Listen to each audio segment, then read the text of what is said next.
Hey guys, welcome back to The Readers. I hope you are having an amazing day. Let's get right into the stories. The first one is a pro-revenge story. A little backstory, I'm an online artist, and this took place in early 2022 when I was in my mid-20s. There was a popular artist who called himself a professional and worked in the entertainment industry. I used to look up to him. Let's call him Marcus. One day, while browsing social media, I noticed how Marcus's art looked strangely familiar to some video game artwork I'd seen before. After some digging, I found exact matches to his art. He was directly copying official game art and profiting from it by selling prints on his online shops. He didn't even try to make his references different from the original pieces. I sent him a private message. Hey Marcus, I need to talk to you about your artwork. What you're doing with these references could get you into serious trouble. What are you talking about? He replied almost immediately. You're copying official artwork and selling it. I've seen artists get sued for hundreds of thousands of dollars for this exact thing. Some even ended up in legal trouble. His response was explosive. You don't know what you're talking about. All artists use references. You're just trying to start drama. He then posted publicly about me, including my username, which linked to all my contact information, my email, Facebook, art accounts, and Instagram. Look at this wannabe artist trying to tell me how to create art, he wrote in his post. His devoted followers and friend group jumped in, flooding my inbox with horrible messages. Your art is garbage, one wrote. Who do you think you are to attack Marcus? Said another. The harassment continued for weeks, including death threats that kept me up at night with anxiety. The final straw came when I discovered he had directly copied one of my own pieces and was selling it. Feeling helpless about finding legal representation, I had an idea. If I couldn't stop him, maybe the original copyright holders could. I methodically went through his referenced artwork and matched them to their original sources. Through LinkedIn, I found a creative director at one of the game studios in Japan. Let's call him Takeshi.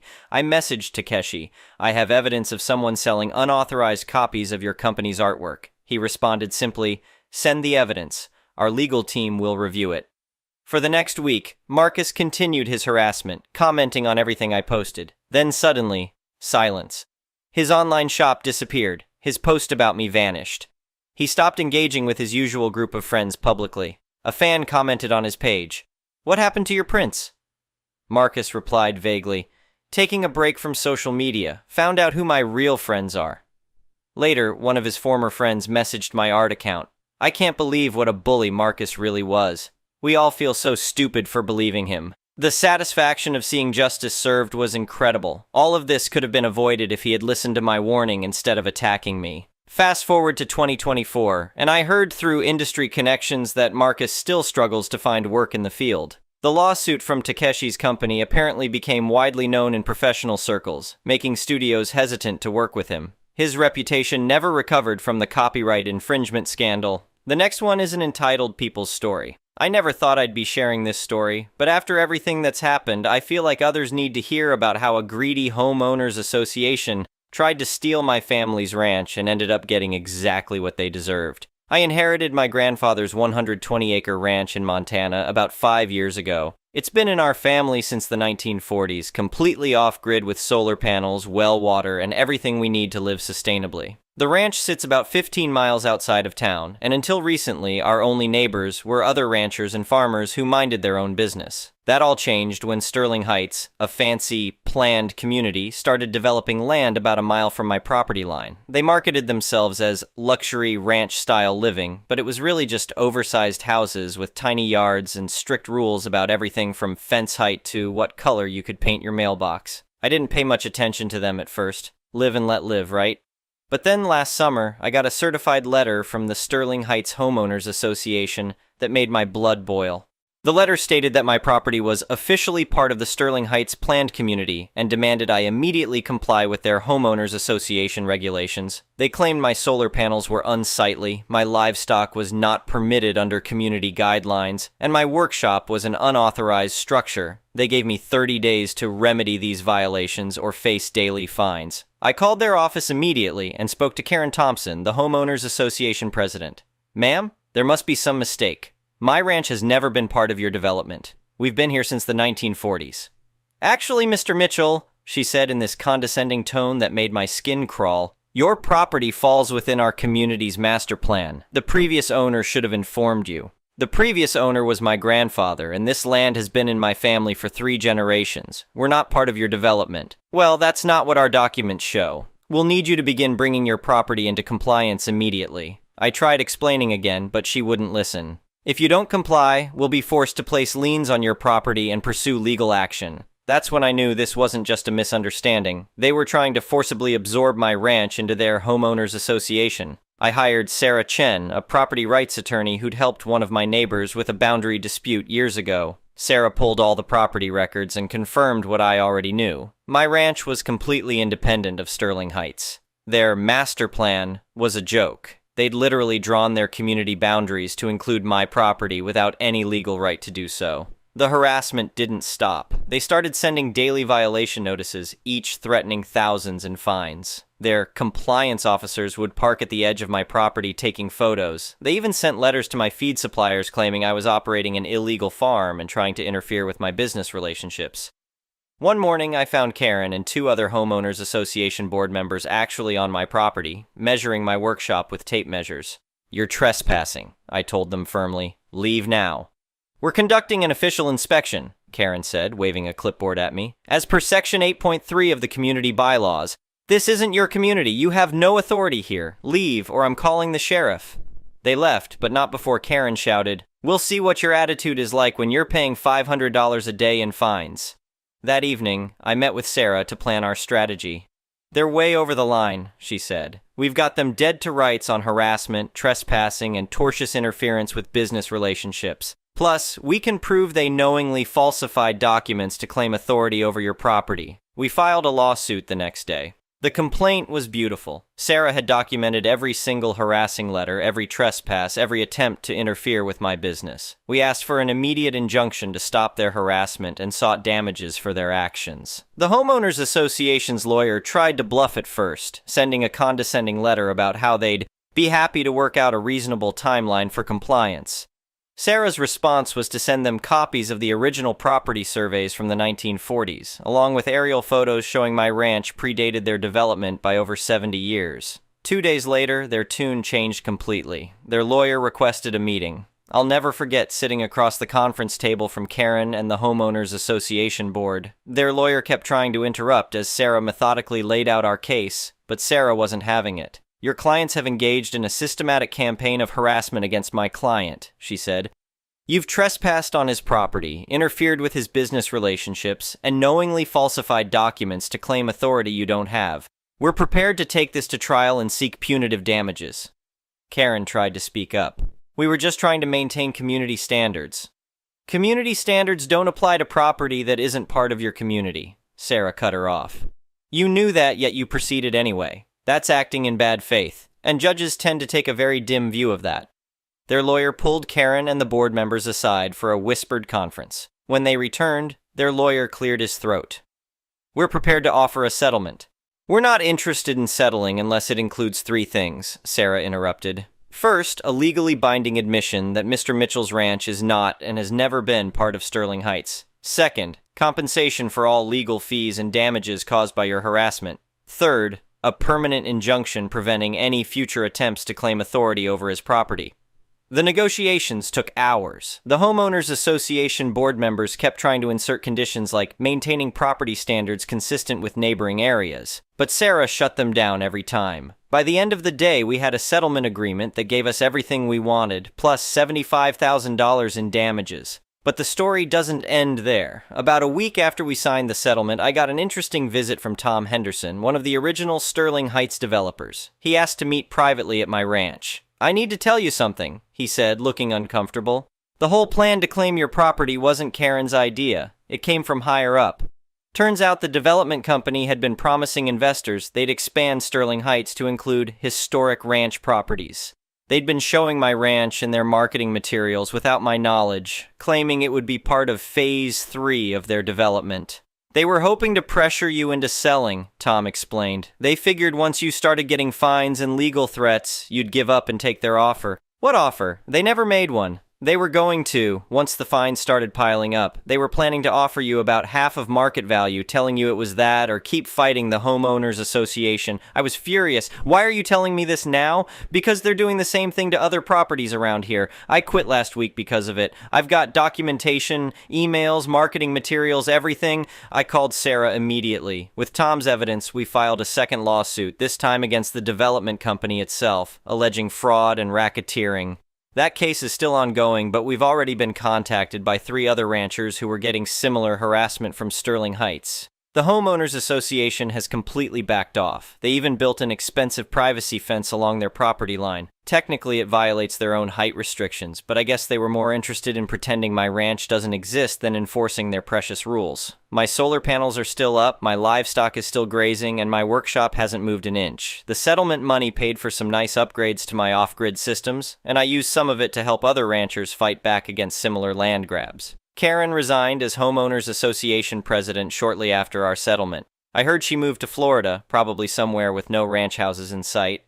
Her replacement is actually reasonable. He even apologized to me personally for the whole mess. The development company's case is looking worse by the day. Sarah says with Tom's evidence and the other ranchers coming forward, we've got a solid RICO case. The investors are pulling out, and Sterling Heights' Phase 3 has been quietly canceled.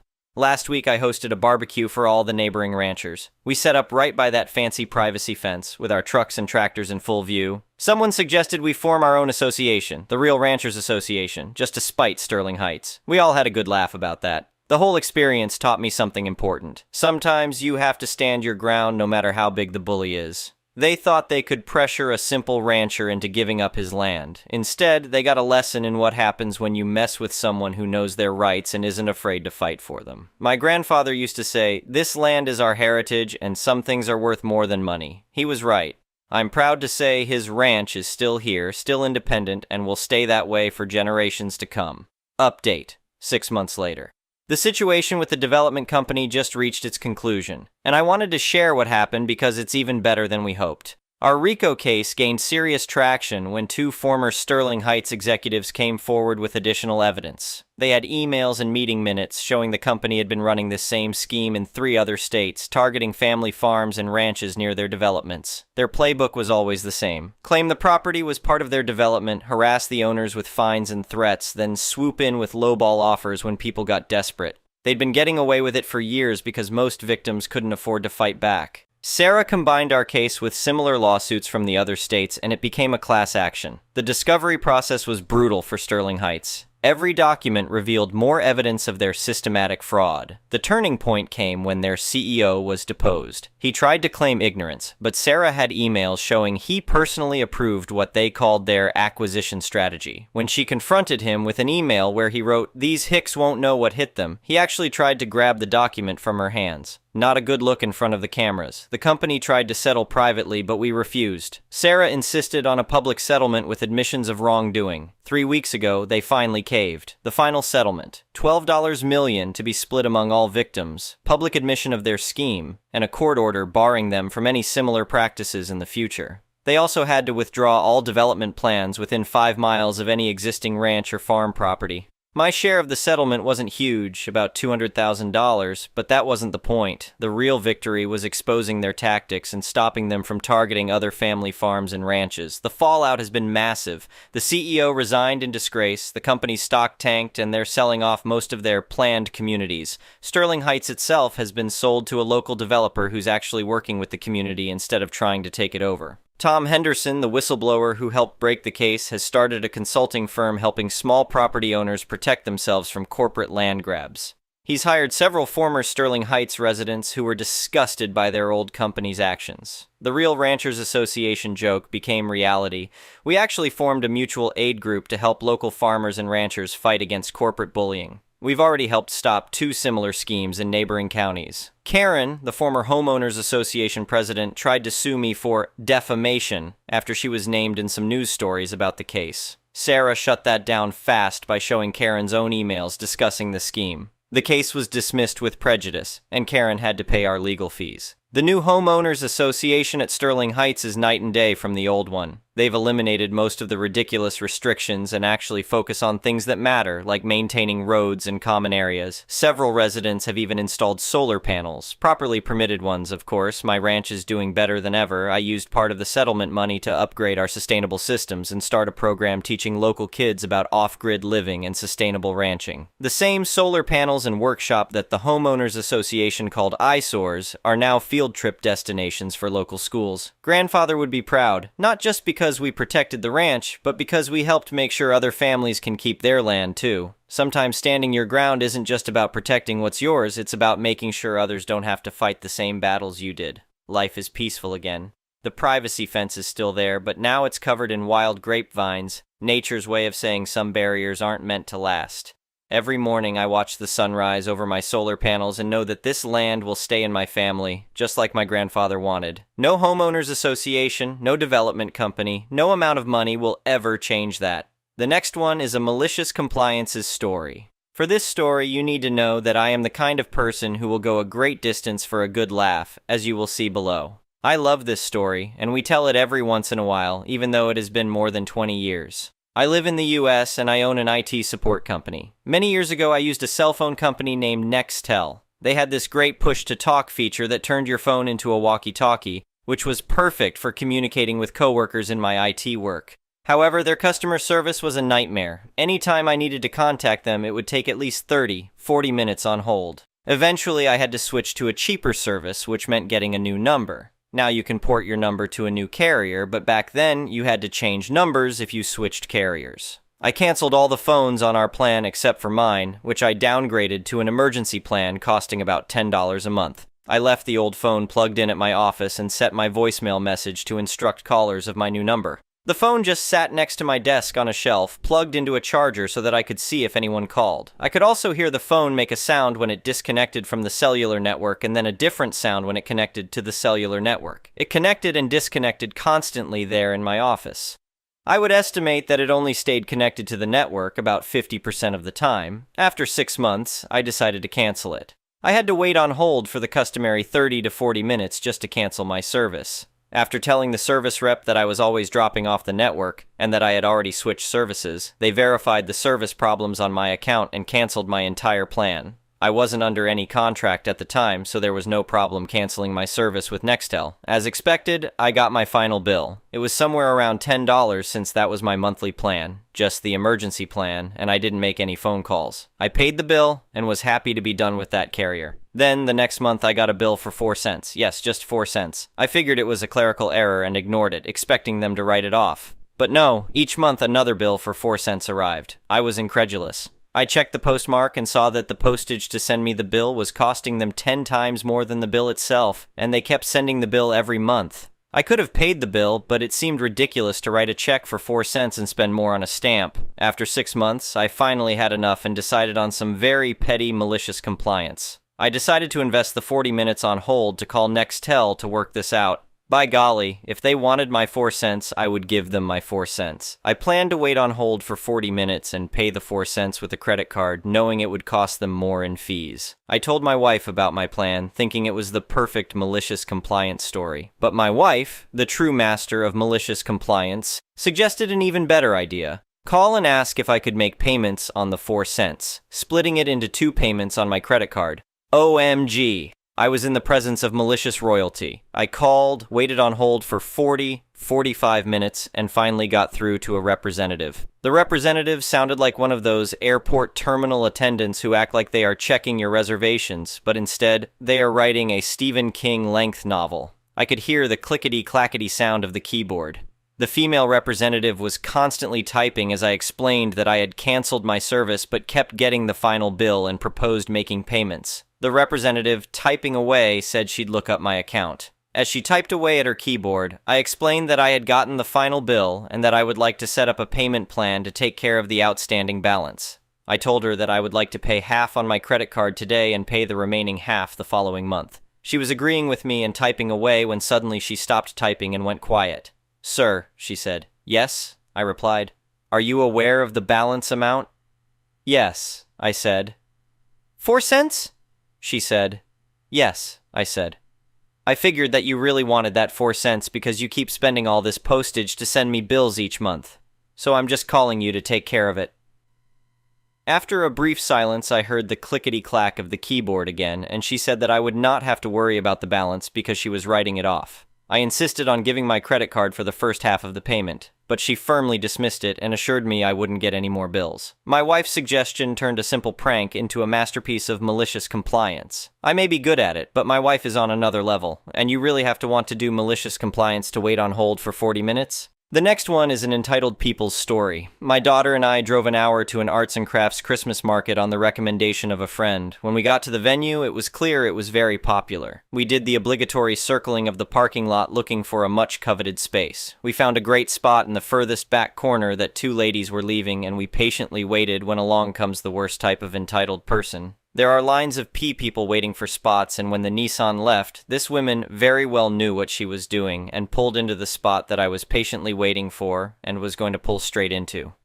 I stopped and got out and went to her window, and here is where I could have been a better person, but I chose not to be. I said, "Are you kidding me? You saw me waiting."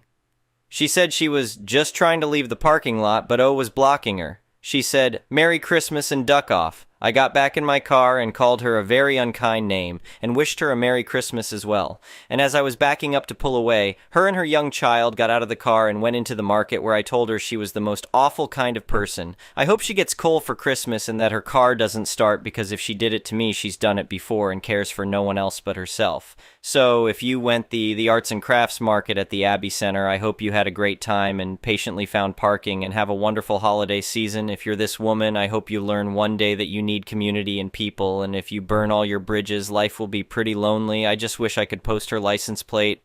Off to shop and calm. Thank you for watching. I would really appreciate it if you could like the video and subscribe to our channel if you haven't already. We'll see you again tomorrow.